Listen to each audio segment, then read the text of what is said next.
कभी पाकिस्तान और चाइना के संदर्भ में हमारे पूर्व प्रधानमंत्री अटल बिहारी वाजपेयी साहब ने कहा था कि हम अपने पड़ोसियों को बदल नहीं सकते हैं, लिहाजा हमें उनसे अपने रिश्ते बेहतर रखने चाहिए।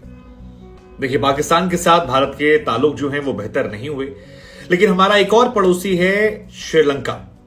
वो श्रीलंका जो बीते कुछ सालों में तमाम तरह की आर्थिक बदहाली, तमाम तरह की परेशानियों, गृह युद्ध की तरफ बढ़ चला था। अब उस श्रीलंका की तरफ से जो स्टेटमेंट आया है वो सभी भारतवासियों को गौरवान्वित करने वाला है।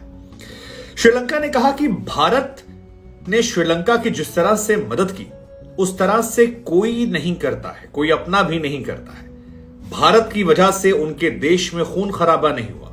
भारत ने उनके देश में खून खराबे को रोका, उनकी आर्थिक बदहाली के समय मजबूती से हाथ पकड़ा और जिस तरीके से अपनेपन के साथ मदद की, वो ऐसे पड़ोसी पाकर खुद को खुशनसीब समझते हैं।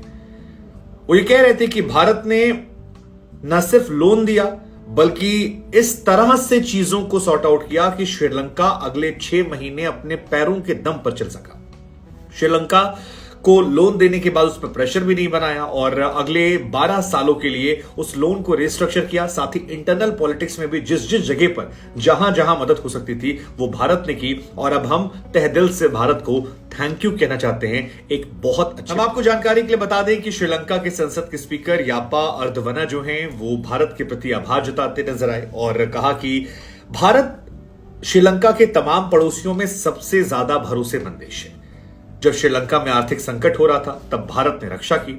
अगर भारत नहीं होता तो श्रीलंका में अभी भी खून खराबा हो रहा होता। 2 दिन पहले इंडियन ट्रैवल कांग्रेस डेलीगेशन के गाला डिनर के दौरान श्रीलंका के जो स्पीकर हैं उनकी तरफ से ये तमाम बातें कही गई। ये भी कहा कि श्रीलंका और इंडिया में गहरी दोस्ती है, संबंध जो हैं वो हमेशा से अच्छे रहे हैं। भारत पहले भी उनका भरोसेमंद साथी था, लेकिन कल्चर, नेशनल, सोशल पॉलिसी के लिहाज से हम बहुत ज्यादा एक तरह के हैं और इसी वजह से हम में समानताएं भी बहुत ज्यादा हैं। उन्होंने कहा कि भारत ने हमारे लोन को 12 साल के लिए रिस्ट्रक्चर करने को तैयार हो गए। इसकी उम्मीद तो हम कहीं से नहीं कर रहे थे और ना ही किसी भी पड़ोसी ने हमारी इस तरह से मदद की थी। उन्होंने इसके बाद जब मीडिया से बातचीत की तो और भारत की तारीफ की, खुले दिल से तारीफ की। कहा कि श्रीलंका में मौजूद जो एम्बेसडर गोपाल जी हैं वो बहुत खास हमारे हैं, हम सब उनसे प्यार करते हैं। भारत के सहयोग, भारत के मदद ने श्रीलंका को वापस खड़े होने, वापस चलने का सहारा दिया। अगर ये मदद नहीं मिली होती तो फिर श्रीलंका टूट जाता, श्रीलंका बिखर जाता और हम मेक श्योर करेंगे कि श्रीलंका का इस्तेमाल कभी भी भविष्य में भारत के खिलाफ ना हो सके। ये मैसेज वो बाकी पड़ोसियों को दे रहे थे जो भारत को शायद पसंद नहीं करते। और भारत अपने पड़ोसियों के लिए हमेशा से अच्छा रहा और श्रीलंका में जब बीते साल ये आर्थिक संकट आए थे तब श्रीलंका की भारत ने $4 बिलियन की मदद की थी। श्रीलंका के विदेश मंत्री जो हैं अली साबारी, उन्होंने इसके लिए भारत का धन्यवाद किया। साबरी साहब ने कहा कि भारत की मदद से श्रीलंका जो है वो थोड़ा सा वित्तीय बैलेंस जो है वो इकोनॉमिकल बैलेंस को पा पाया, वरना बहुत मुश्किल था। हम आपको जानकारी के लिए बता दें कि श्रीलंका में टैक्स कटौती का जो फैसला था, वहां के उस वक्त जो राष्ट्रपति थे गोटबाया राजपक्षे, उसने बहुत डेंट किया। दरअसल टैक्स कटौती का फैसला वैसे तो आम जनता के लिए बड़ा लोक लुभावन था, लेकिन उसका असर यह हुआ कि श्रीलंका बैंकरप्ट हो गया। श्रीलंका की अर्थव्यवस्था को इससे बहुत नुकसान पहुंचा और एक अनुमान के मुताबिक श्रीलंका की जो टोटल कमाई थी उसमें तकरीबन 30% पैसा जो है वो कम हो गया। उनका सरकारी खजाना जो था वो ऑलमोस्ट खाली होने लगा और उसके बाद चीजों के दाम जो है वो 7वें आसमान पर पहुंचने लगे। श्रीलंका में इकोनॉमिकल डिसबैलेंस आ गया।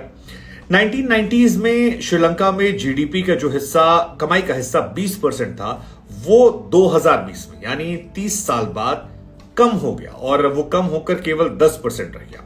और टैक्स में जो कटौती का राजपक्षे साहब का फैसला था 2019 के मुकाबले 2020 में, उसमें बहुत गिरावट आई और इसी वजह से श्रीलंका जो है वो गिरते गिरते इतना गिरा कि फिर ऐसा लगा कि उठ नहीं पाएगा। लेकिन इन सब के बीच में भारत सामने आया और भारत ने हाथ बढ़ाकर पड़ोसी होने का धर्म निभाया। हालांकि श्रीलंका की बर्बादी के पीछे एक बहुत बड़ा कारण कोरोना भी था। कोरोना से जो टूरिस्ट थे वो श्रीलंका से दूरियां बनाने लगे। इसके अलावा 2019 में ईस्टर संडे के दिन कोलंबो में 3 चर्च में आतंकवादी हमला हुआ था, 260 लोगों की जिंदगी गई थी। उसने भी वहां की टूरिज्म इंडस्ट्री को बहुत ज्यादा डेंट कर दिया। लोगों श्रीलंका जाने से कतराने लगे, डरने लगे। अब आपको अगर ग्राफ की वाइज बताएं तो 2018 में श्रीलंका में 23 लाख टूरिस्ट जा रहे थे। 2019 में 19 लाख के हो गए, 2020 में 23 लाख के मुकाबले केवल 5 लाख टूरिस्ट बचे, और 2021 में तो ये टूरिस्ट जो थे वो केवल 1 या 1.25 करोड़ के आसपास बचे थे। और इतना ज्यादा जो ये ग्राफ गिरा, ये अपने आप में श्रीलंका को तोड़ने के लिए काफी था। श्रीलंका में टैक्स से जो कमाई थी वो भी इस बीच में, क्योंकि ये फैसला आ गया था, तो उससे काफी गिर गई। श्रीलंका में 10.958 अरब डॉलर जो है वो 2017 में कमाई थी, लेकिन 2018 में ये कमाई जो है 10.536 होती है।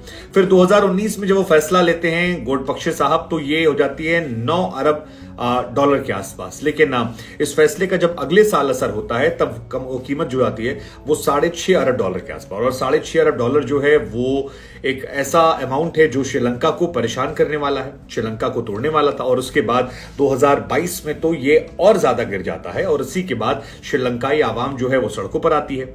उसी घटना को लेकर वो कह रहे हैं कि $4 बिलियन की मदद और आर्थिक के साथ साथ, हालांकि श्रीलंका की बर्बादी के पीछे और भी कई सारी वजह है। जैसे पिछले 1 दशक में श्रीलंका जो है वो बहुत ज्यादा कर्ज ले रहा था। श्रीलंका ने कर्ज तो दबा कर लिया, जैसे पाकिस्तान ने भी लिया, लेकिन इस कर्ज का सही तरीके से इस्तेमाल नहीं हुआ। बहुत सारा पैसा भ्रष्टाचार की भेंट चढ़ा और इसने भी श्रीलंका को तोड़ा।